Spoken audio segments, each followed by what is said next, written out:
So welcome to this session. As I mentioned before, this is going to be the first part, and it will be an introduction to the first part. All of you, or some of you may know, my name is Cecilia Denton. I'm an industrial psychologist. I'm the owner of PTES Consulting, and we do mainly psychometric testing on a daily basis. And because of that, we've seen that emotional intelligence and things like stress management is quite a priority in South Africa, and people want to learn more about it. So that's why we developed this. And always thank you to the HR Talk that arranges their webinars for us and sends out all the invitations, because without them, we would not be doing this. So I'm just going to jump into it immediately. For those of you who do not know the story of Lisa Nowak, I'm going to share this with you today. And this is a very good example of, let's call it low emotional intelligence. It's an example of high IQ, but possibly lower EQ. So let me tell you the story about her. So for those of you who don't know it, you can actually Google it, you can research it, and there's some information on, even videos available on YouTube on it. It is such an extreme case, and it's such an extreme example. It's just a brilliant example. So let me begin on the background of this. So to become an astronaut with NASA is a grueling process, and it includes rigorous and challenging selection procedures. Out of thousands of applicants, only about half a dozen is selected each decade. So in order to be able to apply, you need extensive experience and knowledge in science and engineering. Not only do you need to be physically strong, but you need to be a pilot with about 1,000 hours experience. So this is the story of Lisa Nowak. She adhered to all the above criteria. She had a master's degree in aeronautical engineering, and she studied postgraduate astrophysics at the US Naval Academy. She flew air missions for the US, so she was a fighter pilot. And she flew air missions in the Pacific for over 5 years. So she was a brilliant fighter pilot. So she is Tom, what is his name? Tom, no, I can't remember now. I've had too much coffee this morning. The movie is now escaping my tongue. Anyway, she flew air missions for the US Navy in the Pacific for over 5 years. So she is really an extraordinary person. She is highly intelligent, and that's what you can see from all her degrees and her studies that she's completed. So in 1996, she was one of the fortunate few to be selected to become an astronaut. So what happened with Lisa Nowak, and why am I mentioning her as an example?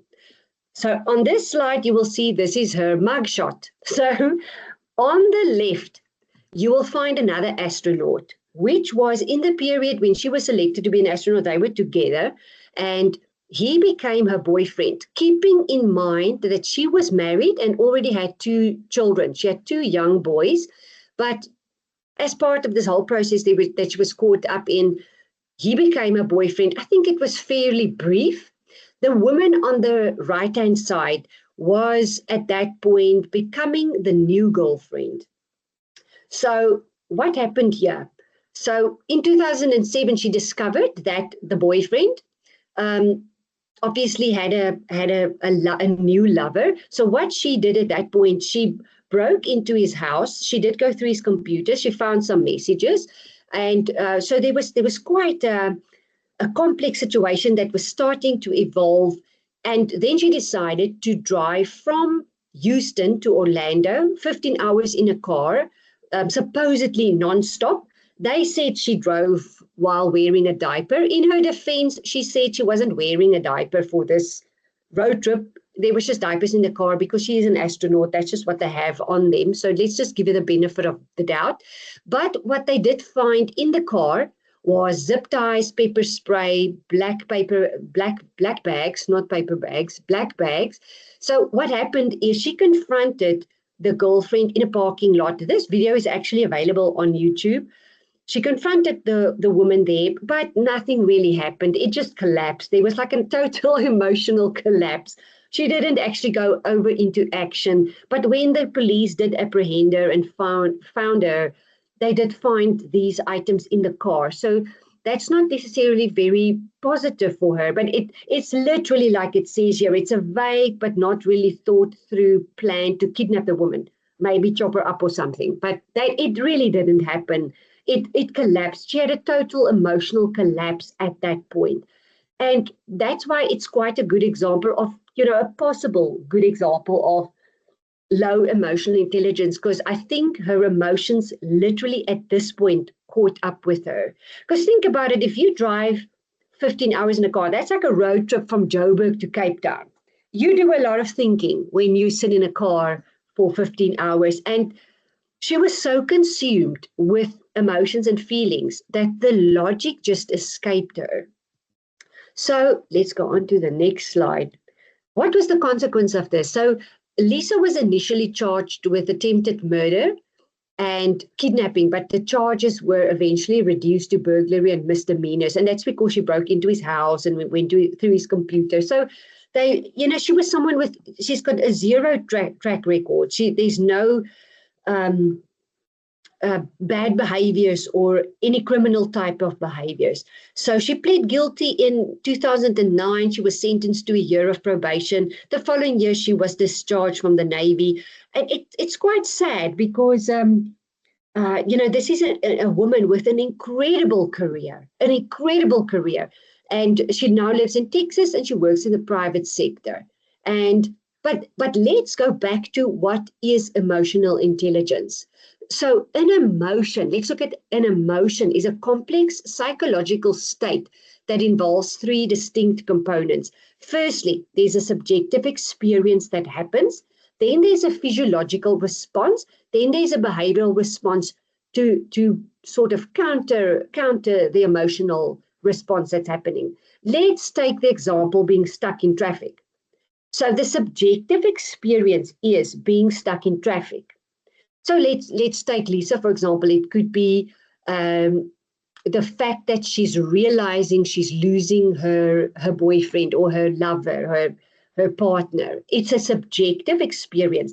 One thing that you need to know about stress, it doesn't just exist. Stress and emotion, it does not just exist. There will be inevitably a subjective experience.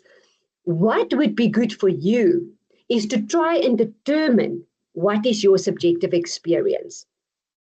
Tom Cruise, that's the guy's name that I was trying to remember. I'm sorry, they say caffeine cuts off the oxygen to your brain and you can't think clearly for short periods of time. Tom Cruise is the guy. She's like Tom Cruise on steroids when I look at her track record. Sorry, that just popped into my head.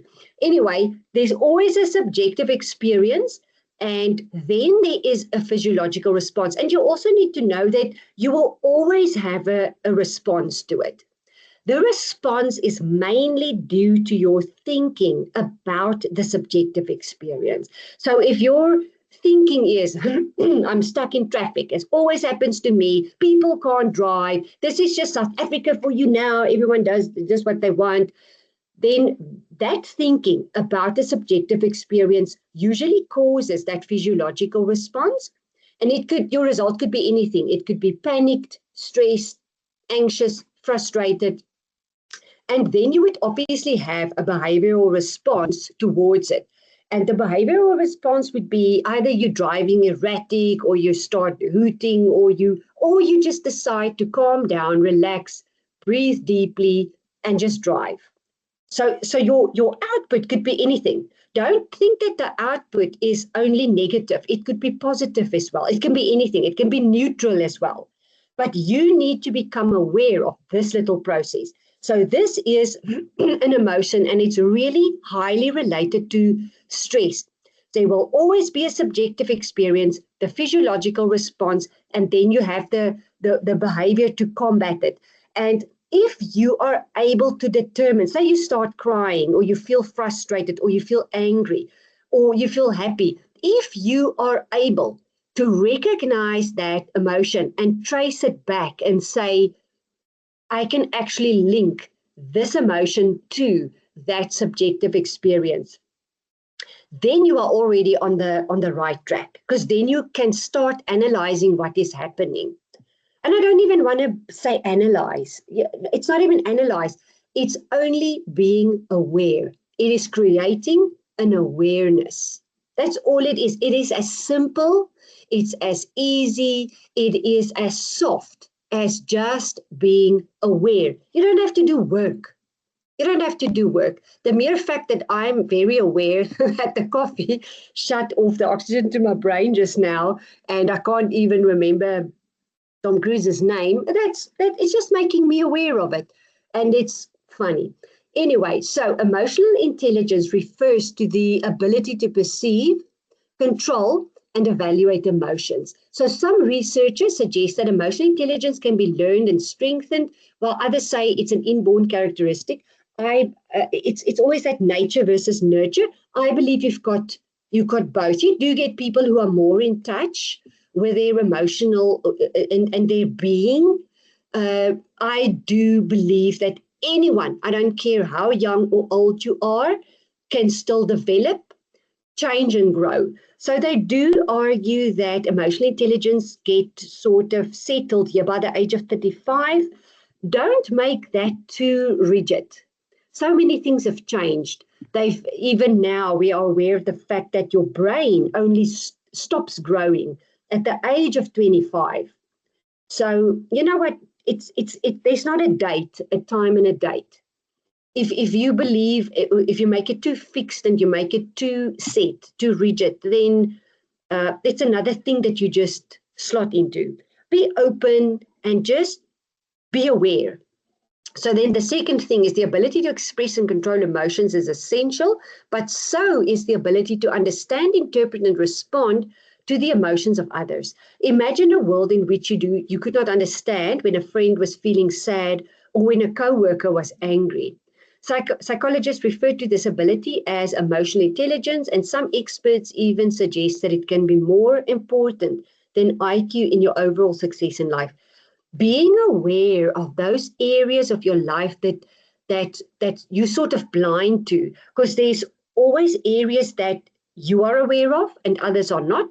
Then there are areas that you and others are aware of, and then there's areas that others are aware of about you, but you are not. So it doesn't matter. It's okay if there's things that you don't know and understand. You know, if you compare yourself today with your younger self and you think, wow, how did I even make it? Because when you're like a teenager, there are so many things that you don't even know, that you're not even aware of. You sort of just go through life, and if you think back, you wish that you had more confidence. You wish you knew more. That's just the nature of the human being. We just don't know certain things. But the older you're getting, the better you are getting at it. Let's go back to Lisa. So if EQ is the ability to perceive, control, and evaluate emotions, what emotions do you think Lisa experienced? So I would imagine, if I put myself in her shoes, I would imagine that she's quite a top performer.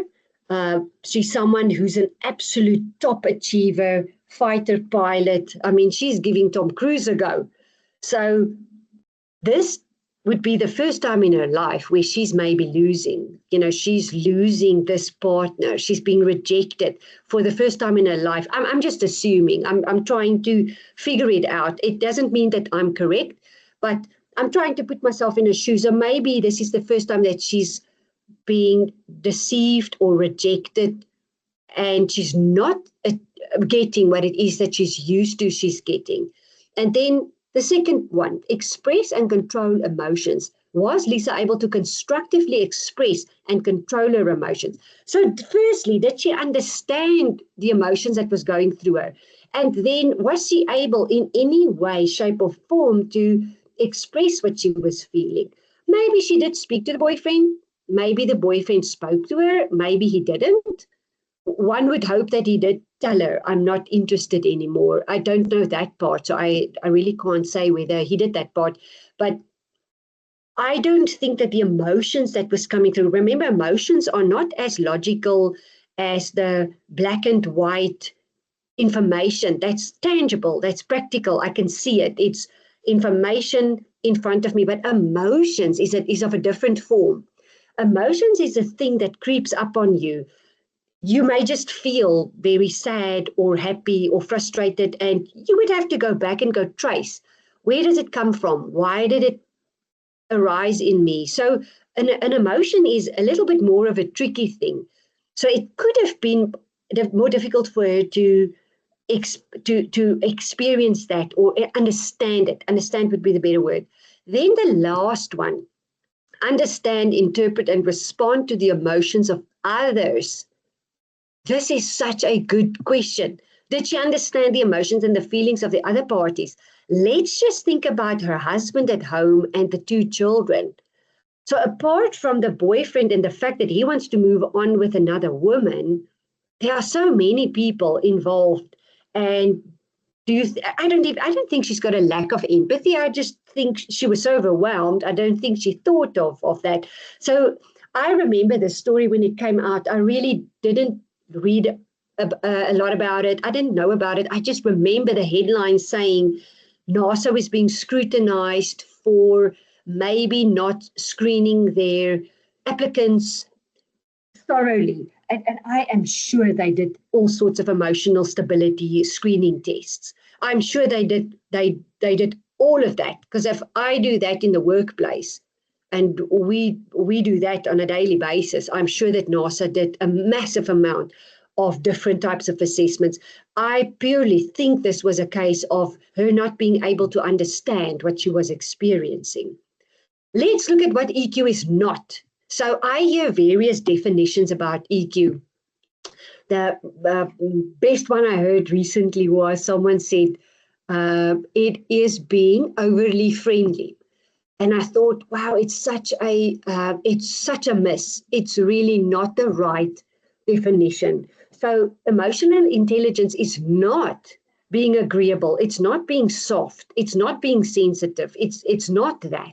It's not optimism. It's not happiness. It's not calmness. It's not dropping your own standards and allowing things at work to just happen because you're trying to understand what's going on with people. It's not giving into excuses. It's not getting people get away with things. It's not hugging and consoling. It's not crying. Let's look at firstly, what low EQ looks like, and then I'm going to show you what high EQ looks like. So low EQ, being argumentative, not listening, blaming others, emotional outbursts. And remember, if you have an emotional outburst every now and again, that doesn't mean that this is a problem or that you've got a low EQ. This does not mean that, because you could have some of these points that I'm listing here, you could have some of them every now and again.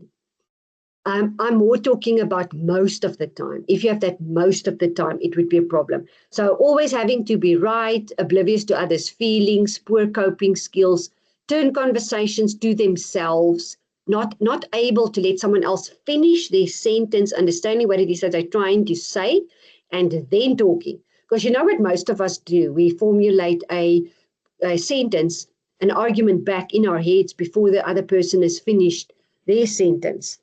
So be aware if you do any of these things, and then struggling with relationships. So a big thing would be long-term struggling with relationships. If you've got a very long history and a pattern of relationships not working out, it may be good for you to seek help and insight into why do they break up quickly? How can I listen, be more aware, and tune into the other person's needs a little bit more?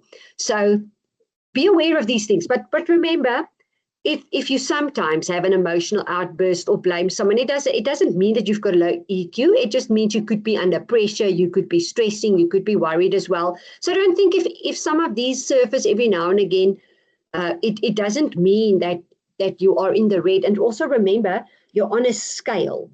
And you can move a little bit on the scale as well. Some people are high on the scale, it's not well developed, and you could be here in the middle or to the lower end, but you will show some of these things every now and again. Remember, you don't have to be perfect. You also may have a derailing behavior that you do in order to deal with high stress. So some of it pops up every now and again. I mean, I'm not an argumentative person at all, but I think if I'm under extreme stress, I can sometimes be a little challenging or just funny. We can all be like that. But for most of the time, if it doesn't surface, then it's good. Let's look at what high EQ looks like. So this is going to be my last slide to you. And then I'm going to address some questions. So start typing some questions already. If you've got any questions or anything you want to clarify, I would love to handle that for you. So let's look at high EQ. High EQ individuals control their interactions with toxic people by keeping their feelings in check. When they need to confront a toxic person, they approach the situation rationally. They identify their own emotions and don't allow anger or frustration to fuel the chaos. So firstly, they've got a robust emotional vocabulary. So they are aware of terms, certain terms that's being used. Someone said the other day, I just heard the person say, what is narcissism? And I thought that is very interesting. That's all I can say. It was very interesting, given it was this particular person that said it. But anyway, curious about people. This I want you to keep this word in the front of your mind. Be curious about people. Don't judge so quickly. Ask questions. Find out why, what, where does it come from? Know your strengths and weaknesses. So know what pushes your buttons and know where are you good. Where are you good? And capitalize on that. Good judge of character, they're difficult to offend, they let go of mistakes of their own, they don't hold grudges of the mistakes of other people, they neutralize toxic people. Don't take the bait, choose your battles. Don't be silly, don't give into it. Choose your battles, neutralize toxic people. Don't seek perfection. Let it go, sometimes it's good enough. Disconnect, and this disconnect means disconnect from your electronics. Your cell phone, your computer, your emails, your TV, just disconnect every now and again. Limit your caffeine intake. Why I'm saying this, and this is I'm saying this after downing 2 of the best, strongest, fantastic coffees this morning. So I'm going to make a case for caffeine. Just keep an eye on the amount that you take, because it does falsely. Well, it stimulates the central nervous system and it gives you a false sense of energy. So just keep an eye on the caffeine intake. Get enough sleep, because this is when the body recovers. You know about that circadian rhythm. You do want to sleep between 10 and 4, because this is when the liver detoxes. This is when the body recovers. You really need proper sleep. Stop negative self-talk in its tracks. Keep an eye on that. And especially in South Africa right now, the statistics on the level of stress is very high at the moment. 70% of normal people in South Africa is higher stress than they would usually have been. And I'm talking about the normal people like me and you, that's normally okay. They are 70% higher stressed than usual. That's because of COVID, when the load shedding hit, and the economic volatility that's going on. So the reason also why I want you to focus on the negative talk is, remember, it's a true thing that the neural pathways do grow. So if you keep on emphasizing something in your head, so you keep on saying, my partner is this, this, and that, and you stew about it, and you keep at it, and you continue with it, the neural pathways actually will grow. So if you can change it to a neutral statement or a positive statement, that neural pathway will also grow. So it's a truth that whole thing about the positive statements is a truth. And then you won't let anyone limit your joy. Keep an eye on people that focuses on the negative and people that dwell on the negative or uses you to make themselves feel better. Keep an eye on that, but also keep an eye on yourself. Maybe you are the negative person. Have that insight. Be humble enough to say, maybe it's me. That's a big thing. We don't always want to go into ourselves and find the problem by ourselves, but sometimes we have to. All right, so I'm going to deal with some questions now. Anyone who wants to, okay, someone says you have to drop off for next meeting, very insightful. So I hope to see you next time. Let me just see if there was any other chat boxes here. So please share any questions if you have it. Otherwise, I really hope to see you next week, Wednesday. We're going to do part 2. we will be looking at famous personalities with high EQ, and we are going to look at practical things that you can literally do right now to change it. How can you practice it? So always think about Lisa Nowak and go read up a little bit on her, because it's a very interesting case. It's a very insightful case. So anyone who wants to ask some questions around anything, do you struggle with someone at work? Here is a question. Thank you for this great presentation. Do you recommend we use the low and high EQ points to develop ourselves? Yes, it's a good benchmark, because you need to define it first. You have to define what is high EQ, what is low EQ. If you misunderstand the term, you're not going to want to develop it, because if you think high EQ means that I have to entertain poor performance and I have to sit and listen to people's excuses, then of course you're not going to want to develop it.